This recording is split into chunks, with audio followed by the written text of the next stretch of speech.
আজকের সভার সম্মানিত অতিথিবৃন্দ এবং সামনে উপবিষ্ট আমার পেশাগত সহকর্মীবৃন্দ, প্রথমে আমি ধন্যবাদ জানাচ্ছি কর্তৃপক্ষকে আমাকে এখানে ডেকে কথা বলার সুযোগ দেওয়ার জন্যে। সাধারণত সরকারের সঙ্গে আমার দেখা হয় না এবং এই মুহূর্তে আমাদের পুরনো বন্ধু যিনি তথ্যমন্ত্রী আছেন তিনি আমাদের সামনে উপস্থিত আছেন। আমার আরেক বন্ধু কামাল ভাই যদিও তাকে একটা দায়মুক্তি দিয়ে গেলেন বলে মনে হলো, উনি বললেন আর সময় নাই, কবেই বা করবেন। হ্যাঁ, এর মধ্য দিয়ে একটা অর্থ দাঁড়ায় আপনাদের করতে হবে না, ভবিষ্যতে আমরা করে নেব।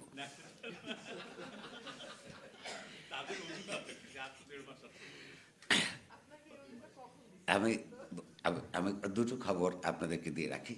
ওনারা যদি ইচ্ছে করেন এবং ইচ্ছেটা কোনো একটা সরকারের কোনো মন্ত্রী ইচ্ছে করেন কি করেন না, সেটা তার রাজনৈতিক দার্শনিক চিন্তা দ্বারা প্রভাবিত থাকে। যেমন ধরুন আমি তিনটে খবর আপনাকে দিতে পারি।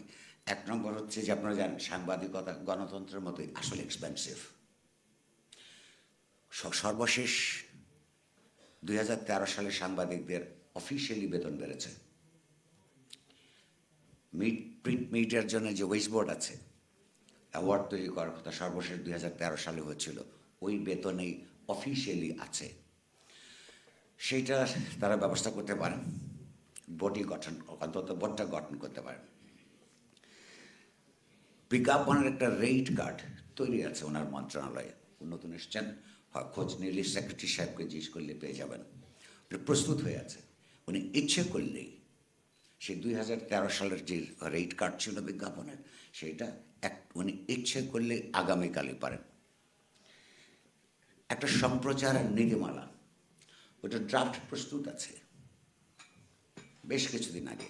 উনি ইচ্ছে করলেই ওনার নির্বাচনের আগে এটা করে দিতে পারেন। আমি আপনাদেরকে সবাইকে সাক্ষী রেখে এই তিনটে খবর আপনার মন্ত্রী মহাশয়ের সামনে উপস্থাপন করলাম এবং কামাল ভাইয়ের অসাধারণ সুন্দর বক্তব্যের পরেও আমি ওইটাকে আই উইল ক্রিটিক এগেইন, যে এই তিনটা জিনিসের জন্যে উনি থাকতেই তিনি করতে পারেন, ওইটা দায় মুক্তি দেওয়ার দরকার নাই। করবেন কি না আমরা কিভাবে মূল্যায়ন করব, প্রস্তুত আছে, ওনারাই করেছেন। তার মধ্যে আগের থেকে ভালো কিছু জিনিস আছে, ওইটি সর্বোত্তম, এটা সত্য নয়, কিন্তু এই পর্যন্ত যেভাবে চলছিল এই তিনটা জিনিস হলে সাংবাদিকদের সুরক্ষা, ইন্ডাস্ট্রির সুরক্ষা এবং কিছু নীতিমালা রাষ্ট্রের দিক থেকে যেটার সঙ্গে আপনাদের এখানে যেগুলো আছে সেগুলি প্রকাশ করলে আমরা মিলিয়ে হয়তো নতুন প্রস্তাব দিতে পারবো। যে কোনো শুরুটা গুরুত্বপূর্ণ। আমি আশা করব মন্ত্রী এ ব্যাপারে আমাদের কিছু জানাবেন আজকে। আমার আরেক বন্ধু দীর্ঘ জীবন ধরে প্রায় 40 বছরের উপরে সাংবাদিকতার অভিজ্ঞতা থেকে বলেছেন, আমার বড় ভাই, আমরা তাকে মুরব্বী বলে ডাকি। আপনারা জানেন এটা এখানে প্রতিষ্ঠিত হয়েছে সাংবাদিক মানে তার কারণ আছে। উনি তার জীবনের বিভিন্ন পর্বে অনেক ধরনের নৈতিকতার পরিচয় দিয়েছেন যা অনেকেই করেন নাই, সেই জন্যে উনি খুব সম্মানিত লোক। উনি আশাই ছেড়ে দিয়েছেন। আমি ওনাকে অনুরোধ করব আপনার প্রাবীণ্য এবং অভিজ্ঞতা দিয়ে আমাদের সবাইকে সহযোগিতা করেন। ক্রিটিক্যালিটি যেমন গুরুত্বপূর্ণ, তেমনি আশাবাদ জাগিয়ে রাখাও খুব গুরুত্বপূর্ণ। এই যে ধরুন এত বছর পর এই যে তারা যে একটা কোড অফ এথিক্স করেছেন, এটার মধ্যে সীমাবদ্ধতা থাকতে পারে, কিন্তু করেছেন তো, এত বছর তো হয় নাই। এইটা গুরুত্বপূর্ণ। শুরু করলে তার উপর আরও ইমপ্রুভ এটা করা যেতে পারে, নতুন অভিজ্ঞতার মধ্যে, নতুন জ্ঞানের মধ্য দিয়ে করা যেতে পারে। বাট এটার জন্য আপনাদেরকে আমি খুবই স্বাগত জানাই। গুরুত্বপূর্ণ হচ্ছে এটাকে আমার বন্ধু যেমন বলেছেন 5টা থেকে সম্প্রসারিত করে এগিয়ে নিয়ে যাওয়া। উনি যে কথাটা বলেছেন ঠিক বাধ্য করা নয়, ক্যাম্পেইন করাটা, পার্সু করাটা ইম্পর্ট্যান্ট। সেখানে সংঘবদ্ধতাটা খুব গুরুত্বপূর্ণ হবে। কোর্টের মধ্যে যেগুলো আছে এবং সাংবাদিকতার মধ্যে যে সমস্ত কথাটা আছে তার মধ্যে যে তথ্য পরিবেশনের বস্তুনিষ্ঠতা আপনারা আলাপ করেছেন, নিরপেক্ষতা বলে একটা শব্দ ব্যবহার করেছে। এই শব্দটা অত্যন্ত বিভ্রান্তিকর। যেমন ধরুন দল নিরপেক্ষতা, সরকারের নিরপেক্ষতা আর মতাদর্শগত নিরপেক্ষতা এক না। আপনি যে যা যা ঘটেছে সেটা যেভাবে ঘটেছে সেটা বর্ণনা দেওয়া তথ্য হিসাবে আমাদের দায়িত্ব। কিন্তু শুধুমাত্র তো মিডিয়া প্রতিষ্ঠানগুলো তথ্যই পরিবেশন করে না, সম্পাদকীয় লেখে, উপসম্পাদকীয় ছাপে, আপনারা টকশো করেন। এই জায়গায় মতামত তৈরি হয়, তথ্য দিয়ে যেমন মতামত তৈরি হয়, পাঠক বা দর্শক নিজে তার মত তৈরি করেন। এইখানে নিরপেক্ষতার কথাটার ব্যাখ্যা খুব জরুরি।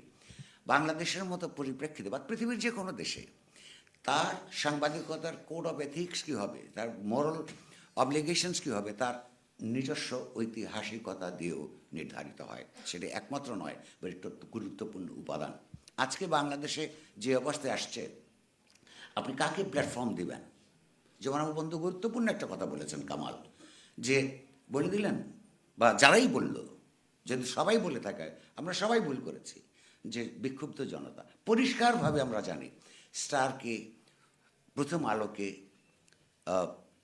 ছায়ানটকে ধ্বংস করে দেবার জন্য তার একদিন আগে 2 দিন আগে থেকে ঘোষণা দেওয়া হয়েছে।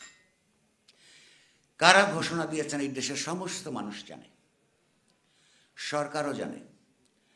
বাংলাদেশের যে কোনো আইনে সারা অনেক গুরুত্বপূর্ণ কথা বলেছেন, হয়তো এটা ভুলে গেছিলেন, উনি একটু ইঙ্গিত দিয়ে গেছেন। যে কোনো আইনে ইনসাইটমেন্ট ফৌজদারি অপরাধ। সরকার তো তাদেরকে গ্রেফতার করে নাই আগেই, প্রিভেন্ট করবার জন্য। তারা তো আগেই ঘোষণা দিয়েছিল এগুলোকে ধ্বংস করা হবে। এই কারণে আমরা বলেছি সরকারের কোনো না কোনো অংশ এই ঘটনাটা ঘটতে দিয়েছে। তাদেরকে তো এখনও গ্রেফতার করা হয় নাই। তারা পাবলিক প্লেসে বলেছেন, সোশ্যাল মিডিয়াতে বলেছেন যেগুলো ধ্বংস করতে হবে, তারপরে ধ্বংস হয়েছে। তাহলে ওই অর্গানাইজড একটা শক্তি ওইখানে গিয়ে কাজ করেছে। ইতিমধ্যে গ্রেফতার যাদের করা হয়েছে তাদের মধ্যে পরিষ্কারভাবে রাজনৈতিক পরিচয় খুঁজে পাওয়া গিয়েছে। টেলিভিশন কর্তৃপক্ষকে, টেলিভিশনের সংবাদপত্র যারা যারা নিউজরুম ম্যানেজার, তাদের কি তাহলে এই চিন্তাটা করতে হবে না যে আমি কাদেরকে প্ল্যাটফর্ম দেব? আপনি আলোচনা করবেন এই ধরনের কাজকর্ম যারা করেন তাদেরকে অসত্য কথা বলবার জন্য আপনি কতটা প্ল্যাটফর্ম দিবেন, এটা আপনাদেরকে সিদ্ধান্ত নিতে হবে। এটার সঙ্গে কোথায় জড়িত জানেন? আপনারা নিজেরাই প্রথম বক্তা বলেছেন যে আপনার কোড অফ এথিক্সও আছে, একটা বিশ্বাসযোগ্যতার সংকট পুরো মিডিয়ার, আমার আপনার সবারই, প্রিন্ট মাধ্যম, সম্প্রচার মাধ্যমে তো তৈরি হয়েছে। এটা দীর্ঘদিন ধরে তৈরি হয়েছে, কিন্তু এটা উত্তুঙ্গে উঠেছিল গত বছরের শিক্ষার্থী গণ অভ্যুত্থানের সময়ে। উত্তুঙ্গে উঠেছিল, মানুষ দেখছে এক, পত্রপত্রিকারা লিখছে আর, টেলিভিশনের সম্প্রচারিত হচ্ছে ভিন্ন কিছু। এই সময় মানুষের যে জাজমেন্ট, এইটাকে ছোট করে দেখার কিছু নাই। প্রোপাগান্ডা মানুষ বেশি দিন বিশ্বাস করে না। সেই প্রোপাগান্ডায় যদি বিশ্বাস করতো, তারপরও এই যারা অত্যন্ত একটা স্বৈরতান্ত্রিক সরকারের পক্ষাবলম্বী মত প্রচার করেছেন, সেইটাকে যদি মানুষ বিশ্বাস করতো তাহলে লক্ষ লক্ষ মানুষ রাস্তায় নেমে আসতো না। অর্থাৎ এই সম্প্রচার মাধ্যমের, এই আমাদের পত্রপত্রিকার কারোর মতামতকে, অপপ্রচারকে, অসত্য প্রচারকে উপেক্ষা করে মানুষ রাস্তায় নেমেছে। এটা আমাদের জন্যে পুরো গোটা এই গোটা সম্প্রদায়, মানে সাংবাদিক সম্প্রদায়ের জন্য লজ্জার। এখন প্রশ্ন হচ্ছে, আমরা আশা করছি, আপনারাও বলেছেন যে পরিস্থিতি বদলে একটা ইতিবাচক পরিবর্তন তো হবার কথা। এখানে দুটো জিনিস আমি আপনাদের সামনে উপস্থাপন করতে চাই খুব সংক্ষেপে। এক, এটা আমরা সবাই জানি, এখানে যারা বসে আছি, ওখানে যারা আছেন, সারা বিশ্ব জানে যে একটা স্বৈরতান্ত্রিক সরকারের পক্ষে ন্যায্যতা তৈরির জন্য কিছু কিছু টেলিভিশন এবং কিছু কিছু ব্যক্তি সাংবাদিক হিসেবে ব্যবহৃত হয়েছেন অথবা নিজেদেরকে ব্যবহৃত হতে দিয়েছেন। এইটা অন্যায়, নৈতিকভাবে অন্যায়। এইটার সঙ্গে যদি তারা যদি এমন একটা জনস্বার্থ বিরোধী আপনার মতামত ওই সময় উৎপাদন এবং পুনরুৎপাদন করে থাকেন, এইটা যদি আইনের অধীনে অপরাধ হয়, অবশ্যই তাদের বিচার হওয়া উচিত। কিন্তু তাদের বিরুদ্ধে খুনের মামলা দিয়েছেন কেন? তারা তো খুন করেননি।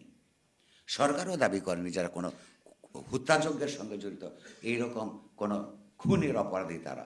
সরকারের কোনো কোনো মন্ত্রী বরং পরিষ্কারভাবে জানিয়েছেন যে তারা খুন করেননি। ওনার ইনভেস্টিগেশন প্রক্রিয়াও এগোয় না।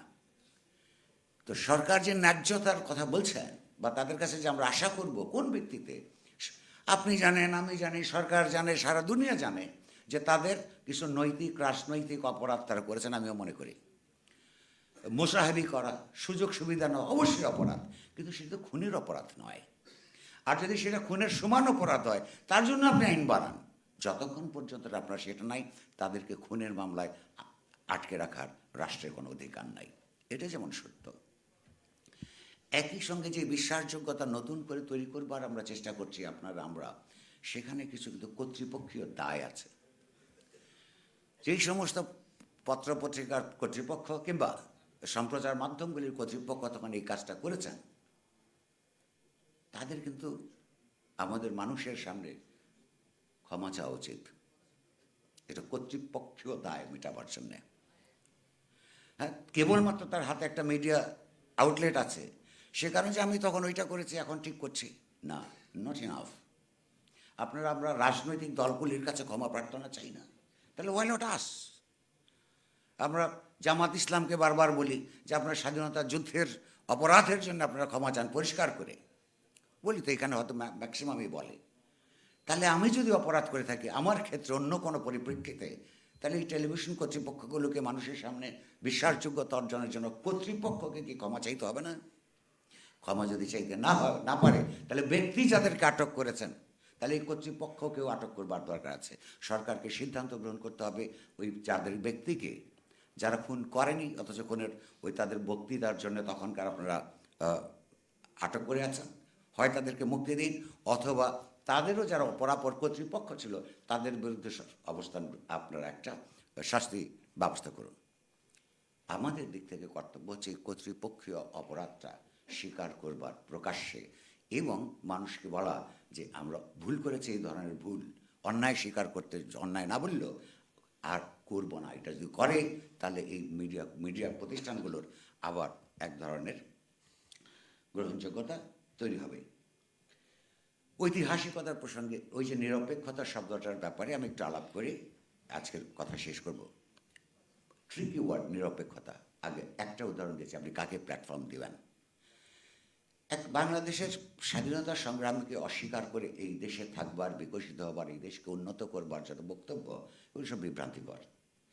যেই দেশের স্বাধীনতা সংগ্রামের জন্য কয়েক লক্ষ লোককে প্রাণ দিতে হয়েছে, কোটি কোটি মানুষকে দেশে এবং বিদেশে ডিসপ্লেসড হতে হয়েছে, অসংখ্য মানুষকে নানা ধরনের দুর্ভোগ পোহাতে হয়েছে, তার মধ্য দিয়ে আসা যে সব স্বাধীনতা, সেই স্বাধীনতার স্পিরিটকে বাদ দিয়ে বাংলাদেশ নামক রাষ্ট্র এইটা বিকশিত হবে, গণতান্ত্রিক হবে, উন্নততর অর্থনীতি করবে, কীভাবে করবে? এটা তো পৃথিবীতে কোথাও হয় নাই, মানে আপনি তো এক্সাম্পল দিতে পারবেন না।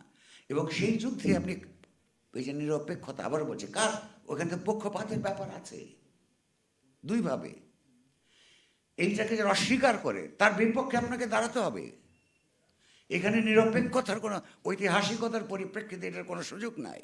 দুই, যারা আবার পক্ষে আছেন তাদেরকে আরেকটা হিসাব খুঁজতে হবে যে এই যে লক্ষ লক্ষ মানুষ মরবার কথা বলছি, আমরা সশস্ত্র লড়াইয়ের কথা বলছি, শহীদ হওয়ার কথা বলছি, এরা কারা ছিলেন? তাদের কোন শ্রেণীর মানুষ ছিলেন? এই পর্যন্ত যত ঘরানার যত ধরনের গবেষণাই হয়ে থাকুক, তার প্রত্যেকেই স্বীকারণ ক্ষেত্রে এরা 75 থেকে 80% ছিল গরিব মানুষ, যারা নিজেরা অস্ত্র হাতে লড়াই করেছেন। তা আপনি যখন উন্নয়ন নীতিমালার কথা বলবেন একটা দেশের মধ্যে, তার প্রধান দায় যারা এই দেশকে বানিয়ে দিল, যে এই দেশের মধ্যে আপনারা এখন মন্ত্রিত্ব করেন কিংবা মিডিয়াতে আমরা বাহাদুরি করি, তাদের আমাদের দায় আছে না? ওইখানে কিসের নিরপেক্ষতার কথা বলছেন আপনি? এই নিরপেক্ষতা বিভ্রান্তিকর। একটা হচ্ছে ঘটনার ঘটে যাওয়া তথ্য বস্তুনিষ্ঠভাবে সরবরাহ করা, আর একটা সেই তথ্যের বিশ্লেষণ, যে রাজনৈতিক ঐতিহাসিক পরিপ্রেক্ষিতের উপর দাঁড়িয়ে আমাদের দেয়া কর্তব্য, সেটা হচ্ছে আমাদের ইতিহাস মনে রাখা। প্রতিটা গণতান্ত্রিক সংগ্রামে যারা লড়াই করেছেন, যারা মৃত্যুবরণ করেছেন, তাদের কাছে এই রাষ্ট্রের কাছে তারা তো প্রাপ্য বেশি। এটা ন্যায্যতার প্রশ্ন। সেই প্রাপ্য মিটিয়ে দেবার জন্যে প্রতিষ্ঠা করা, মতের পক্ষে লড়াই করা আমাদের কর্তব্যের মধ্যে পড়ে। এই কর্তব্যবোধের মধ্যে নিরপেক্ষতা মুনাফিকি ছাড়া কিছু না। আমি এই কথা বলে শেষ করব আজকে, যে বস্তুনিষ্ঠতা এবং নিরপেক্ষতা কথাটা আমাদের প্রত্যেকের মনে রাখা দরকার, এবং নিরপেক্ষতার প্রশ্নটি রাজনৈতিকভাবে নিরপেক্ষ কোনো কনসেপ্ট না, ঐতিহাসিকভাবে নিরপেক্ষ কোনো কনসেপ্ট না, কোনো দিন কোথাও ছিল না। সেটি একটু মনে রাখবার অনুরোধ করব আপনাদেরকে।